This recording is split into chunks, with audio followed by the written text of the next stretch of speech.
हम कह रहे हैं कि आज हमारे पास स्पॉइल एंड डिफेक्टिव गुड्स का टॉपिक को हमने स्टार्ट किया, लेकिन स्पॉइल एंड डिफेक्टिव से पहले हमारा असल में ये टॉपिक है क्या कि हमने अपने मैन्युफैक्चरिंग प्रोसेस को जर्नलाइज करना है। कि हमने जब अपनी मैन्युफैक्चरिंग स्टार्ट करनी है तो अपने हमने factors of production like material, labour and overhead को कैसे पुटअप करना है उसको डिस्कस करेंगे। उसके बाद हमने अपने ऑर्डर कंप्लीट कैसे करते हैं, ऑर्डर कंप्लीट करने के बाद उसको सेल कैसे करना है, ये सारी चीजों को हमने जर्नल एंट्रीज की फॉर्म में कन्वर्ट करना है। लेकिन इस पूरे मैन्युफैक्चरिंग प्रोसेस के अंदर हमारे पास एक इवेंट अकर होगा। वो इवेंट क्या है कि या तो हमारी चीजें क्या हो जाएंगी डिफेक्टिव, या हमारी कुछ चीजें उसमें से क्या हो जाएंगी स्पॉइल्ड। कुछ चीजें डिफेक्टिव होंगी या कुछ चीजें हमारी स्पॉइल्ड हो जाएंगी। अब अगर डिफेक्टिव या स्पॉइल्ड का हम डिक्शनरी मीनिंग जाकर देखें तो दोनों का मतलब हमें खराबी नजर आता है, दोनों चीजें खराब है। लेकिन हमारी अकाउंटिंग यहाँ पर ये मेंशन करती है कि दोनों की खराबी में फर्क ही है। डिफेक्टिव गुड्स ऐसी चीजों को कहा जाता है कि जिनके ऊपर रीवर्क करके उनको दोबारा से ठीक किया जा सकता है, वो क्या कहलाती है, हमारी डिफेक्टिव गुड्स कहलाती है। और स्पॉइल गुड्स ऐसी चीजें होती हैं कि जिनको दोबारा रीवर्क करके भी इनको ठीक नहीं किया जा सकता। ये चीजें फिर हमारी बी क्वालिटी या सी क्वालिटी प्रोडक्ट में कन्वर्ट हो जाती हैं और फिर ये अपनी एक्चुअल सेल प्राइस के ऊपर सेल आउट नहीं होती, बल्कि इसको लो प्राइस के ऊपर हम क्या कर देते हैं, सेल आउट कर देते हैं। ये हमारे पास छोटा सा कॉन्सेप्ट है स्पॉइल्ड का और कौन सा है, डिफेक्टिव का। अब मैं डिफेक्टिव के रेफरेंस से यहाँ पर आगे डिस्कशन करने लगा हूँ कि जब हमने रीवर्क करना है, दोबारा से उन चीजों के ऊपर काम करना है, तो मे बी पॉसिबल दोबारा हमें मटेरियल लगाना पड़े, मे बी पॉसिबल हमें हमारी लेबर को थोड़ा और काम करना पड़े, मे बी पॉसिबल उस पर ओवरहेड कॉस्ट को थोड़ी और चार्ज करनी पड़े। तो इन शॉर्ट वो जो एडिशनल कॉस्ट चार्ज होगी, उस एडिशनल कॉस्ट को मैं चार्ज टू जॉब और नॉट चार्ज टू जॉब दो कैटेगरीज में डिवाइड करने जा रहा हूँ। अब what is the meaning of charge to job, what is the meaning of not charge to job. Job का मतलब यहाँ पर वो ऑर्डर है जिसके ऊपर हम काम कर रहे हैं, वो एक स्पेसिफिक ऑर्डर, हमारी स्पेसिफिक प्रोडक्शन जो उस पर चल रही है, उसको हम यहाँ पर जॉब का नाम देते हैं।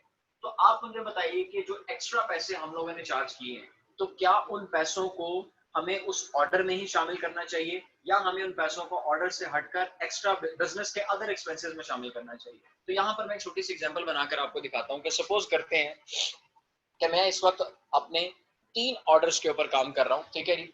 एक ऑर्डर ऐसा है जिसके ऊपर मेरी जो कॉस्ट लगी है वो सपोज करते हैं कि 100 रुपीज की है, इसके ऊपर मेरी कॉस्ट 80 रुपीज की है, इसके ऊपर मेरी कॉस्ट 120 रुपीज की है। ये तीनों ऑर्डर्स के ऊपर मेरी क्या है, कॉस्ट है, ऑर्डर 1, ऑर्डर 2, ऑर्डर 3। लेकिन अब उसमें हुआ क्या कि मेरे पास जो ऑर्डर 2 था, इसके ऊपर मेरी 20 रुपीज की एडिशनल कॉस्ट चार्ज हुई due to defect in a goods, कि कुछ चीजों में डिफेक्ट आ गया। तो अब मेरे पास पॉसिबिलिटी ये है कि अगर मैं वो 20 रुपीज की एक्स्ट्रा कॉस्ट इसी ऑर्डर के अंदर ऐड करके इसको भी किस पर ले जाऊं, 100 को, और उसके बाद इन तीनों कॉस्ट को सम करूं, तो मेरे पास टोटल कॉस्ट जो आ जाएगी वो उस पूरे अकाउंटिंग ईयर की कितनी आती है, मेरे पास 320 आ जाती है। और अगर मैं ये कहूं कि नॉट चार्ज टू जॉब की बात करते हैं, नॉट चार्ज टू जॉब ये कहती है कि ये ऑर्डर 1, ऑर्डर 2, ऑर्डर 3, ऑर्डर 1 के ऊपर कॉस्ट आपकी 100 चल रही है, 80 है और इसके ऊपर 120 है। अब order not charge to job ये कहता है कि आपने इन तीनों को पहले ही सम कर लें, जो कि कितना बन गया 300, और इसके बाद इसमें वो 20 के एडिशनल कॉस्ट ऐड करके 320 करने। अब जरा यहाँ पर फर्क देखिए क्या बेटा जी, इसके अंदर आपको बड़े क्लियर वर्ड्स में नजर आ रहा है कि जो एक्स्ट्रा कॉस्ट है वो किस ऑर्डर के ऊपर लग रही है, ऑर्डर नंबर 2 के ऊपर। इट मींस दैट कि हमने additional cost charge to job, हमने उस स्पेसिफिक जॉब को चार्ज की जिस जॉब के ऊपर एक्स्ट्रा पैसे लगे हमारे।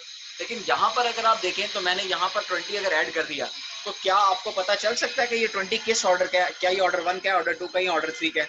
हमें नहीं पता चलता। इसका मतलब यहाँ पर नॉट चार्ज टू जॉब, यानी कि हमने पैसे ऑर्डर को चार्ज नहीं किए।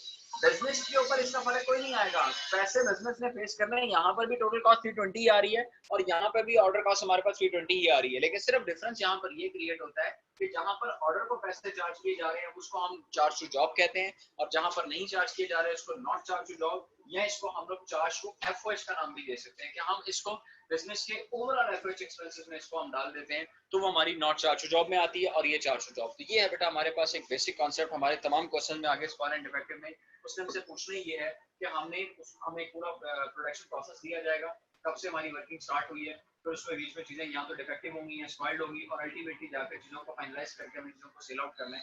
लेकिन बड़े क्लियर वर्ड्स में लिखेगा कि आपने इसको दो कैटेगरी में डिवाइड करना है, कि अगर हमारी additional cost charge to job हो तो क्या एंट्रीज होंगी, और अगर हमारी additional cost not charge to job हो तो क्या हमारी एंट्रीज शो करूंगी। तो ये हमारा बेसिक कॉन्सेप्ट था एडिशनल कॉस्ट चार्जिंग के रेफरेंस से इसके अंदर जो हमने काम किया। पॉइंट समझ आ गया बेटा जी? अब मैं यहाँ पर डिफेक्टिव के रेफरेंस से बात कर रहा हूँ बेटा मैं सारी, फिलहाल मैं स्पॉइल की डिस्कशन को मैंने रोका हुआ। तो एडिशनल कॉस्ट में जो मेरा क्वेश्चन होगा उसमें हमारी जो एंट्रीज का सीक्वेंस होगा उसमें सबसे पहले हमारे पास एंट्री कौन सी होगी, ध्यान से सुनिएगा। इनिशियल कॉस्ट चार्जिंग, ठीक है जी। सबसे पहले हमने इनिशियल कॉस्ट चार्ज करनी है। इनिशियल कॉस्ट का मतलब है कि स्टार्ट ऑफ द प्रोडक्शन हमने मटेरियल, लेबर, ओवरहेड को पुटअप किया, वो उसकी बात करेंगे। उसके बाद हमारे पास क्या आ जाएगा जी, इनिशियल कॉस्ट के बाद एडिशनल कॉस्ट चार्जिंग। अब हुआ ये कि चीजों के कंप्लीट होने से पहले हमने जब उसकी क्वालिटी इंस्पेक्शन की तो हमें पता चला कि उसमें से कुछ चीजें हमारी क्या हो चुकी हैं, डिफेक्टिव हो चुकी हैं। तो डिफेक्टिव चीजों के ऊपर फिर हमने रीवर्क किया, उनको दोबारा से उसके ऊपर may be material, may be labour, may be overhead. मैं मे बी का वर्ड इसलिए यूज कर रहा हूँ कि बाद का रीवर्क ऐसा होता है कि हमें और मटेरियल की जरूरत नहीं है, हम पहले वाले ही मटेरियल को ठीक कर लेते हैं, लेकिन बाद का रीवर्क ऐसा होता है हमें और मटेरियल लगाना पड़ता है। तो इन शॉर्ट जो भी पॉसिबिलिटी होगी हमने उसको डील करना है यहाँ पर। देन उसके बाद तीसरे नंबर के ऊपर हमारे पास फिर क्या हो जाएगा, कंप्लीशन ऑफ ऑर्डर। फिर हम ऑर्डर को कंप्लीट करेंगे, उसकी एंट्री हम पास करेंगे, और उसके बाद फिर हम क्या करेंगे, सेल ऑफ, ठीक है जी, ऑर्डर को सेल करेंगे। और सेल ऑफ ऑर्डर में आपको पता है बेटा दो एंट्रीज आती होती हैं, एक हमारी सीजीएस वाली एंट्री आती होती है और एक प्रॉपर सेल करने की एंट्री आती है। ये एंट्रीज हम लोग को अपने कॉस्ट अकाउंटिंग साइकिल के टॉपिक के अंदर हम कर चुके हैं। ऑलमोस्ट ये सारी एंट्रीज हमारी वहाँ डिस्कस हो चुकी हैं सवाए एडिशनल कॉस्ट चार्जिंग के। वहां पे हम ये सारा काम कर चुके हैं, कॉन्सेप्ट सारे के सारे आपके वहां पर अपडेटेड है। अब हमने सिर्फ और सिर्फ इस क्वेश्चन में अब करना ही है कि क्वेश्चन का डाटा हमारे पास होगा और हमने इनको सेपरेट सेपरेट अटेम्प्ट करना है इस चीज को। क्लियर होगी बात जी? चलिए जी, आज की वर्किंग को हम यहाँ पे वाइंड अप करते हैं। अब अगर को आपका क्यूरी सेशन है तो आइए उसको मेरे साथ डिस्कस कीजिए। ठीक है, थैंक यू।